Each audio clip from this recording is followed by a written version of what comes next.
As America prepares itself for the 11th anniversary of the 9/11 attacks, some of the most vital questions about the financing of those attacks and the monetary anomalies of that day remain unanswered.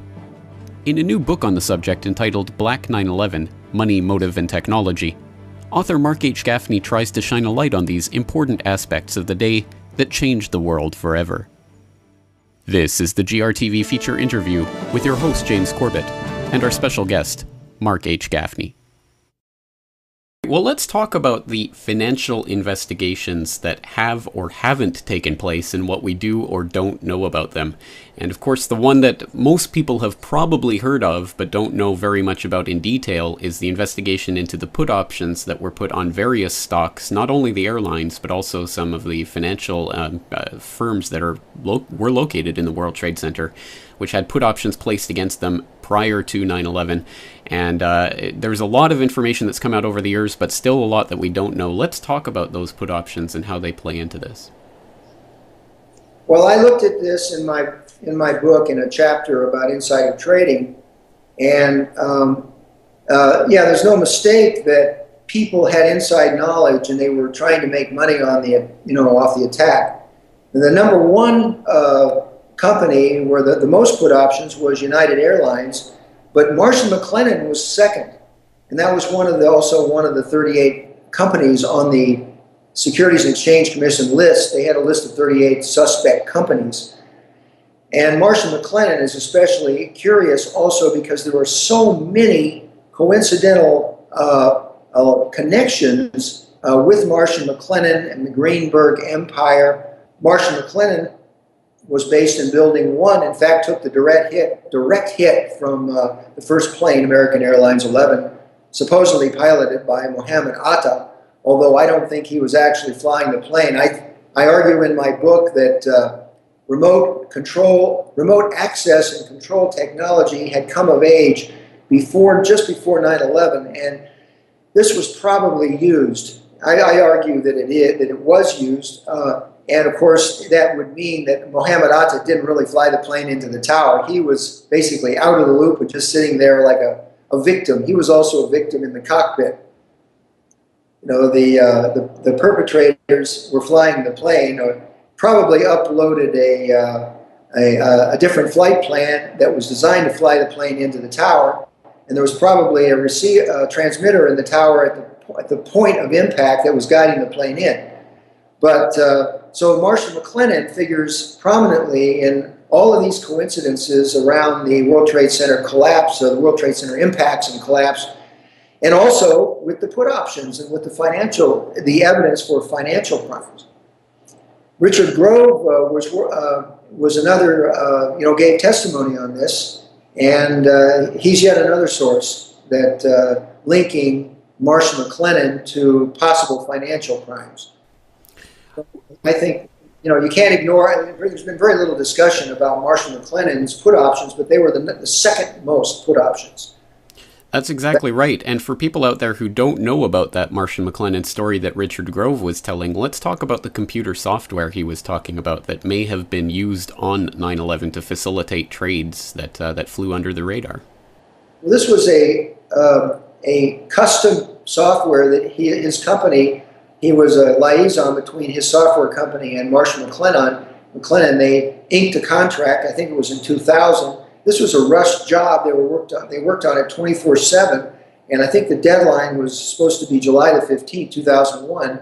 This was a designer software that his company had never done before. They were charting new territory, breaking new ground, and it was to link Marsh & McLennan to a number of other companies and that we don't really know who they were, but Richard Grove thinks that these links may have been used to launder huge amounts of money, and we don't know what else in the hours before, maybe even during 9/11.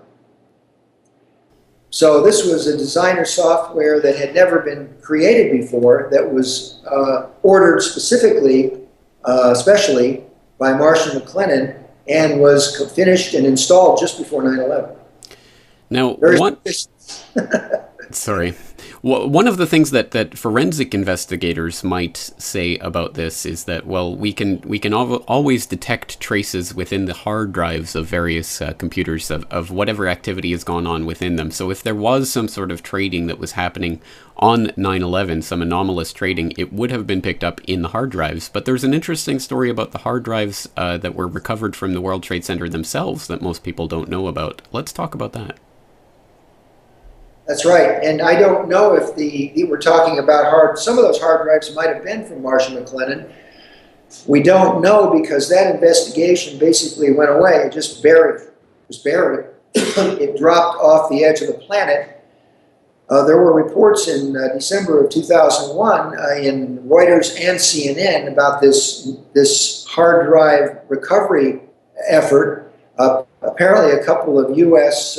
telecommunications companies contracted for this German company named Convar to use this proprietary software using some kind of laser technology to recover data from these damaged hard drives that were recovered from the World Trade Center. And it's amazing that they pulled these hard drives out of that rubble pile, and they actually were able to recover 100% of the data on every one they looked at. That was the initial report, and those scientists or technicians or whoever that were doing this recovery work, they were very suspicious because they believed that they had uncovered evidence of unexplained financial transactions.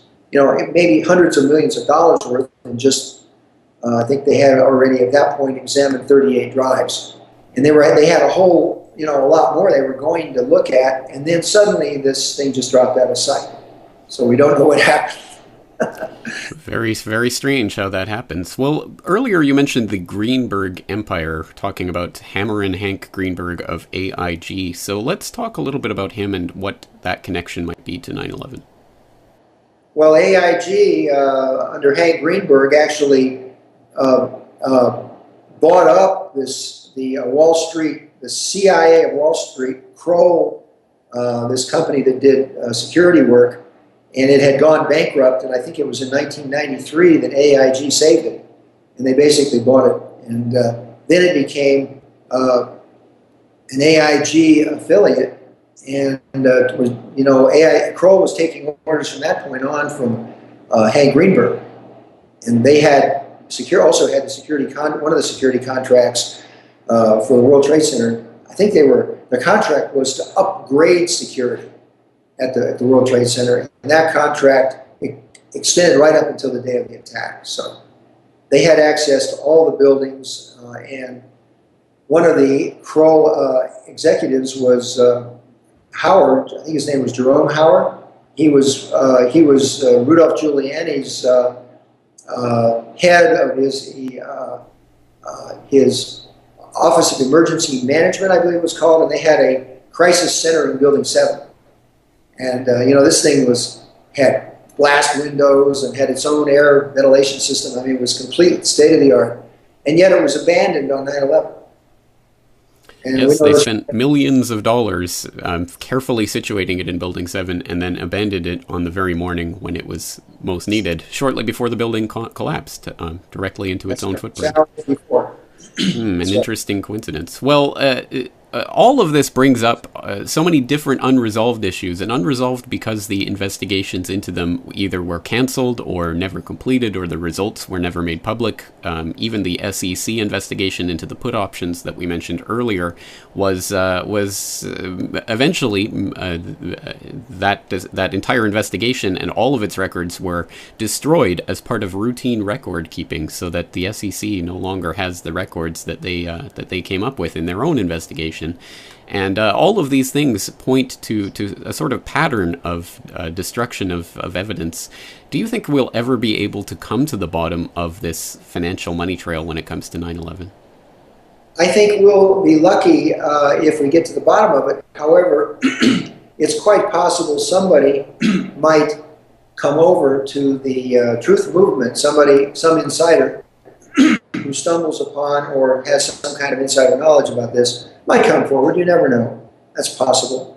But you mentioned the pattern. Yes, there certainly is a pattern, because the very same thing that happened, on 9/11 also happened in Oklahoma City, where it's my understanding that just as in Building 7, they had stored the records for Enron and many other investigations into corruption and financial crimes that the SEC was looking into when all that was destroyed. It's my understanding from this new film, Noble Truth, that the records for Whitewater were stored in the Mura building in Oklahoma City, and possibly evidence about the MENA operation. They were smuggling. This was set up by the CIA to train pilots during the Contra War in the 1980s, and according to various witnesses, they were taking arms down to the Contras, and they were returning with drugs and drug money that was being laundered through a bank there in Little Rock, Arkansas. So the same pattern. That's right, and just for the record, that documentary is A Noble Lie at anoblelie.com. But yes, definitely exposing some of the similarities between what took place at OKC and 9/11 with the Enron records and WTC7. So let's step back for a moment and take a look at the big picture here, because of course the 9/11 Commission final report famously said that that they were never able to come to the bottom of the financing of the attacks, or how the money was funneled to these alleged hijackers, but that ultimately that question is of little practical significance, and that is a direct quote, little practical significance, which is a statement that on its face is so absurd that I don't think anyone who reads it could read it with a straight face. What do you make of that statement, and what do you make of the unwillingness of any level of either the government or media to look into the financial aspects of 9/11? What does that really say about the so-called investigation? Well, what really rankles me, James, is the fact that the media allowed them to get away with this. Nobody asked any questions. This is just so silly, it's ridiculous. There were 38 companies that were on the SEC suspect list, and yet only a couple of them are mentioned in the 9/11 Commission report, and they did a very most superficial job imaginable of covering this. In fact, whitewashing it. A couple of paragraphs in that 500, 600 page report on this. So, they hardly touched it at all, and, the press let them get away with this. In this report, I think the 9/11 Commission report was even nominated for a National Book Award or a Pulitzer Prize or something. It's the same old thing, unless they repeat it.